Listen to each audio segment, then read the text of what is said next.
What is the only thing that keeps high schoolers awake during the late hours of the night and allows them to finish their never-ending AP reading assignments? Yep, you are correct. The answer is coffee. In fact, over 350 million cups are sold per day, with 10% slushing into the mouths of teens. Now here's the scenario.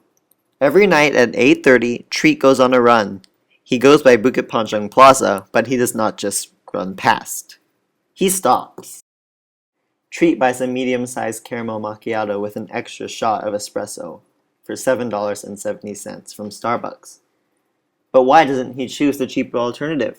Right across from Starbucks is Gongcha, who sells coffee for only $2.50. Now, let's do the math.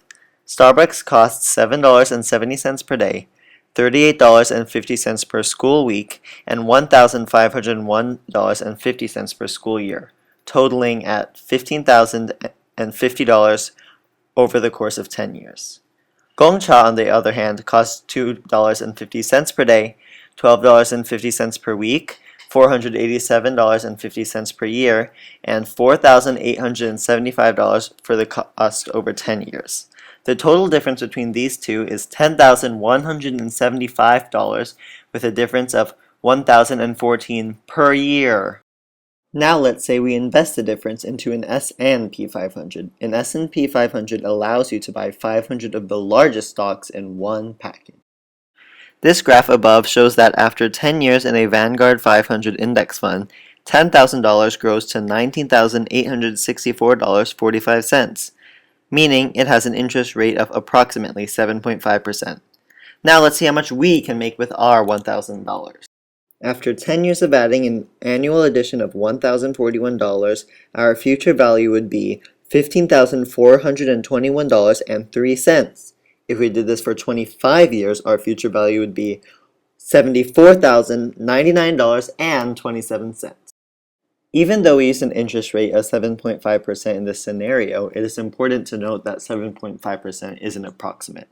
In the real world, this percentage may increase or decrease through the 10 years. This means your future value could be higher or lower than what is calculated here. Now, let's change the scenario.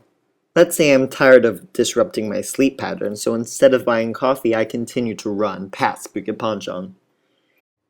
This means the max money spent per day would be $7.70, which is the price of the more expensive drink, coming in at a total of $1,501.50 per year.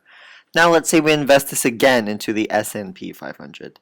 This means that over the course of 10 years, he would have made $22,834.99, and over the course of 25 years, he would have made $109,723.92.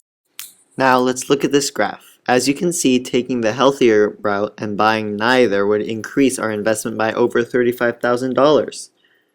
Imagine what would happen if we apply this to all of our other material wants. The lesson learned? Money does not technically grow on trees. Think before you spend. You don't need a $7.70 coffee. A $2 one or none at all will be just fine.